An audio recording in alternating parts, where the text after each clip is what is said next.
मार्च 13, 1997 USA के Arizona शहर के आसमान में वी पैटर्न में खूब सारे यूएफओस लाइक ऑब्जेक्ट्स दिखाई पड़ते हैं।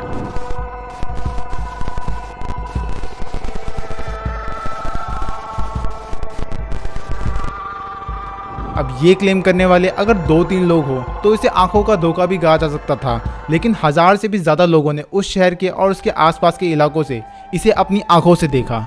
21st सेंचुरी की इतने टेक्नोलॉजिकल एडवांसमेंट होने के बावजूद भी ह्यूमंस का इजिप्ट के पिरामिड जैसा कोई स्ट्रक्चर बनाना नियर टू इम्पॉसिबल बताया जाता है, जो 40 से 50 डिग्री टेम्परेचर में भी 45,000 साल से भी ज़्यादा के टाइम से टिका हुआ है। क्यों यूएसए और वर्ल्ड भर की सभी गवर्नमेंट इस तरह के इंसिडेंट्स को हाईलाइट नहीं करना चाहती, और क्या इन देशों की इंटेलिजेंस एजेंसीज अपने आम लोगों से छुपा रही है?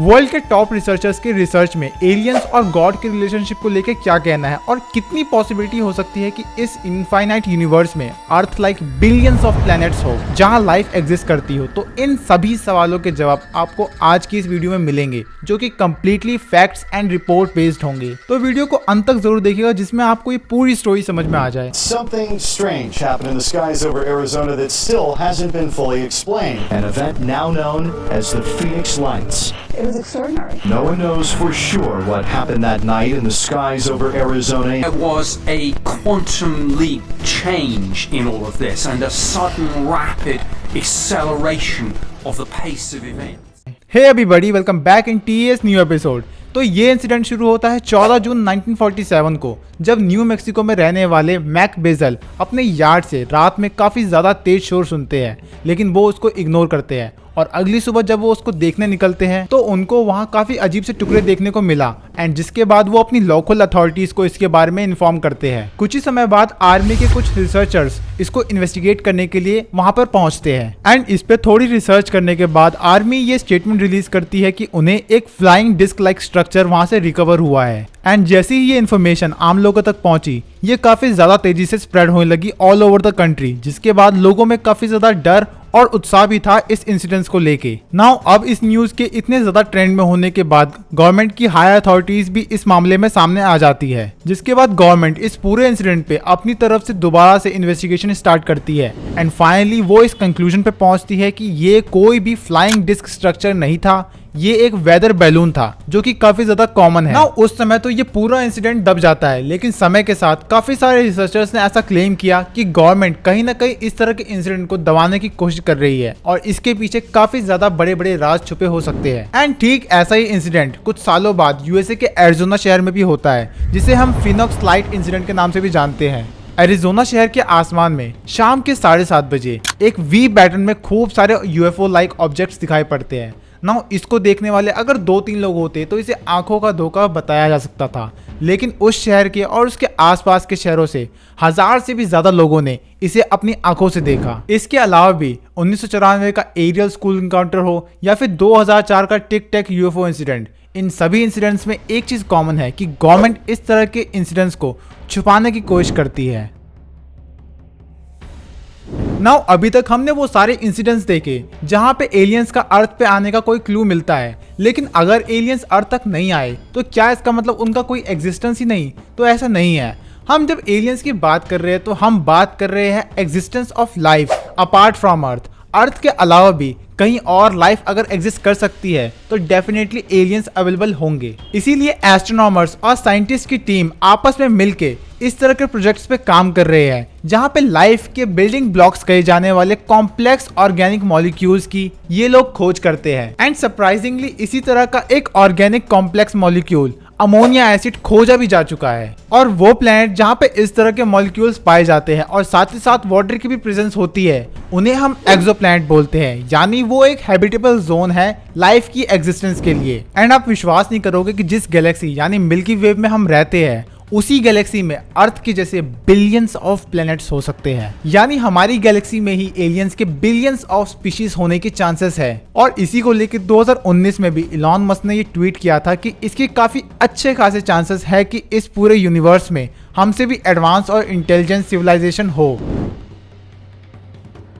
वैसे तो एलियंस को लेके काफी सारी थ्योरीज मार्केट में अवेलेबल है, लेकिन उनमें से भी सबसे ज्यादा इंटरेस्टिंग और popular one the ancient alien theory है, जो कि स्विस ऑथर एरिच वोन द्वारा दी गई थी, जिसमें एरिच का कहना है कि एंशिएंट टाइम से ही एलियंस ने ह्यूमंस के कल्चर और रिलीजन को इन्फ्लुएंस किया और एक्चुअल में सभी रिलीजन के भगवान वो एलियंस ही थे जिन्हें पास्ट में ह्यूमंस पूजा करते थे। नाउ इस थ्योरी का मेन आर्गुमेंट यही है कि आज के टाइम में हम जो भी एंशिएंट मॉन्यूमेंट्स एंड स्ट्रक्चर्स देखते हैं, जैसे कि इजिप्ट का द गीजा पिरामिड या फिर पेरू का नाजिका का लाइंस, वो बिना एडवांस टेक्नोलॉजीज के नहीं बनाए जा सकते और इन्हीं टेक्नोलॉजीज को एलियंस ने उस टाइम ह्यूमंस को दिया, जिसकी हेल्प से वो इन स्ट्रक्चर्स को और मॉन्यूमेंट्स को बना पाए।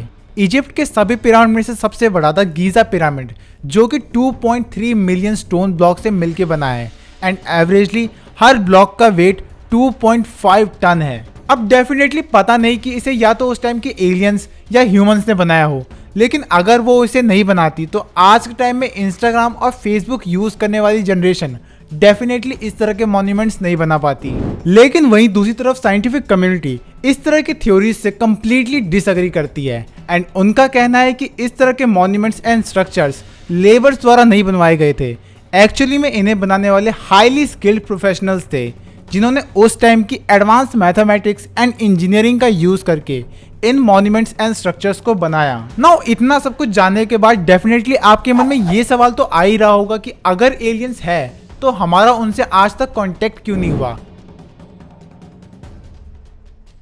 तो इसको एक्सप्लेन करने के लिए मैं आपको एक मूवी का एग्जांपल देना चाहूंगा, द एंडर्स गेम 2013। अब मैं आपको इस मूवी की कंप्लीट एक्सप्लेनेशन नहीं दूंगा, लेकिन इस मूवी में एलियन की जो स्पीशीज ह्यूमन के साथ इंटरेक्ट करती है उनका नाम होता है फॉर्मिक्स एंड इवेंचुअली मूवी के अंत तक आते आते ह्यूमन इन फॉर्मिक्स को कंप्लीटली रिमूव कर देते हैं, यानी उनकी कंप्लीट सिविलाइजेशन को मार देते हैं।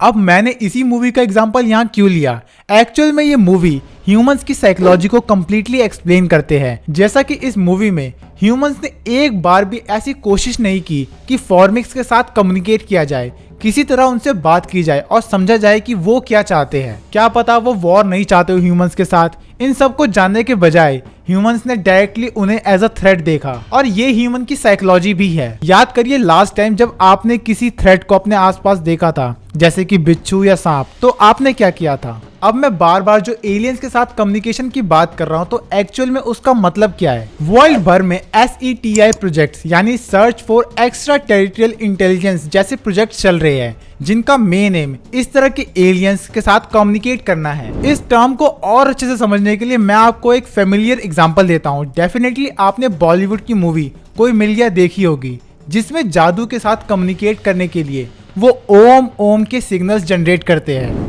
और स्पेस में साउंड सिग्नल्स भेजा करते थे। उनका कहना था कि आवाज कभी नहीं मरती और हमेशा ब्रह्मांड में लहरों की शक्ल में घूमती रहती है।